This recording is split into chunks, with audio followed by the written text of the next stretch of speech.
특검이 내란 우두머리 혐의로 기소된 윤석열 전 대통령에게 사형을 구형했습니다. 모레 체포방해 혐의 선고도 예정돼 있는데 내란 혐의 재판 내용과 연결된 만큼 이번 주가 윤 전 대통령에게는 운명의 한 주가 될 전망입니다. 현장 취재기자 연결합니다. 신규혜 기자. 네, 서울중앙지방법원입니다. 네, 결심 공판이 오늘 새벽에 끝난 거죠? 네, 어제 오전 9시 반에 시작된 결심 공판은 자정을 넘겨 오늘 새벽 2시 25분까지 17시간 가까이 이어졌습니다. 특검은 윤석열 전 대통령에게 법정 최고형인 사형을 구형했습니다. 특검은 윤 전 대통령이 권력을 독점하기 위해 비상계엄을 장기간에 걸쳐 치밀하게 모의했다며 전두환 씨보다 엄정한 단죄가 필요하다고 강조했습니다.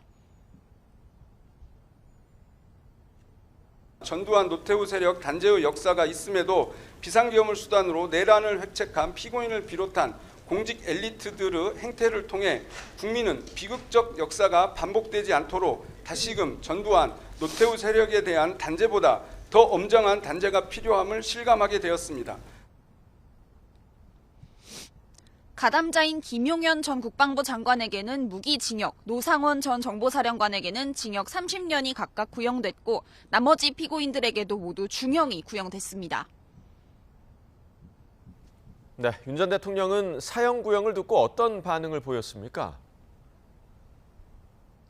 네, 저희 취재진이 재판 내내 법정에서 윤 전 대통령 모습을 쭉 지켜봤는데요. 윤 전 대통령 특검의 사형 구형을 듣고서 옅은 미소를 지었고 방청석에선 욕설이 나왔는데 당시 모습 직접 보시겠습니다. 피고인 윤석열에게 사형을 구형합니다.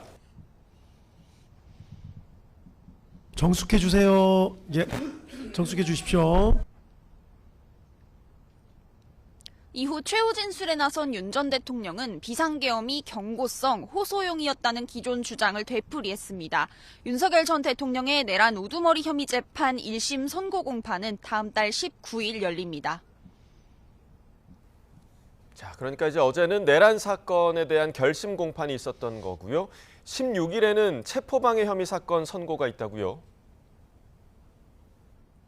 네, 윤 전 대통령의 체포방해 혐의 사건 선고가 모레 나옵니다. 공수처의 체포영장 집행, 계엄 국무회의, 외신 허위 공보 등 비상계엄 앞뒤로 벌어진 범행 은폐 혹은 정당화 시도를 다루는 재판인데요.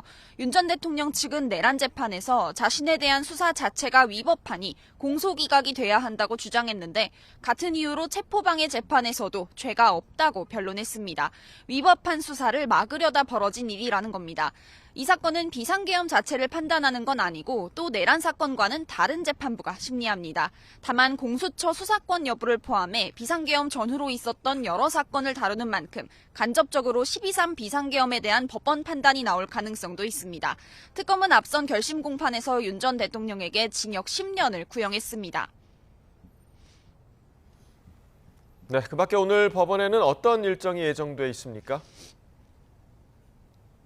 네, 오늘 오후 이종섭 전 장관 도피성 호주대사 임명 의혹을 받는 윤 전 대통령 등 6명의 첫 공판 준비 기일이 예정돼 있습니다.